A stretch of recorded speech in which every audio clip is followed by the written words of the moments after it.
সিঁড়ি বানানো নিয়ে এখন আমার অনেক মিস্ত্রি ভাইয়েরা আছেন যারা সিঁড়ির সঠিক মাপটা বুঝতে পারে না।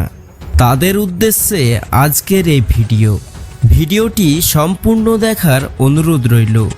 আশা করি এই ভিডিওটি দেখার পর আপনাদের সিঁড়ি বানানো নিয়ে আর কোনো সমস্যা থাকবে না।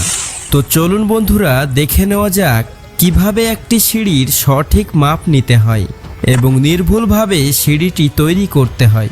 প্রথমে আপনি সিঁড়ির হাইটটা মেপে নেবেন। আমি এই সিঁড়িটির জন্য 4.5 ফুট হাইট রেখেছি আর চাতাল ঢালাই 5 ইঞ্চি, তাহলে আমার টোটাল মাপ হলো 5 ফুট। এবার আপনি 5কে 2 দিয়ে গুণ করুন, তাহলে আপনার 10টি ধাপ হবে। একটি ধাপের চওড়া যদি 10 ইঞ্চি হয় তাহলে 10টি ধাপের জন্য জায়গা লাগবে 100 ইঞ্চি। এই 4.5 ফুট হাইট থেকে লেবেল করে সিঁড়ির চাতালটি সেন্টারিং করবেন। সিঁড়ির ঢাল মাপ নেওয়ার সময় ভিডিওতে যেমনভাবে দেখানো হয়েছে ঠিক সেইভাবেই মাপ নেবেন। আরও একটা কথা, 10টি ধাপের জন্য 100 ইঞ্চি জায়গা আর সিঁড়ির ঢালটি মেলাবার জন্য আরও 10 ইঞ্চি জায়গা বেশি নেবেন। টোটাল 110 ইঞ্চি জায়গা নেবেন।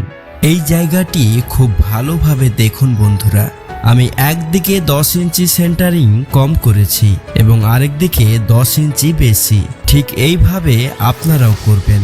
ভিডিওটি মনোযোগ দিয়ে শেষ পর্যন্ত দেখার অনুরোধ রইল। আশা করি এই ভিডিও থেকে অনেক কিছু শিখতে পারবেন।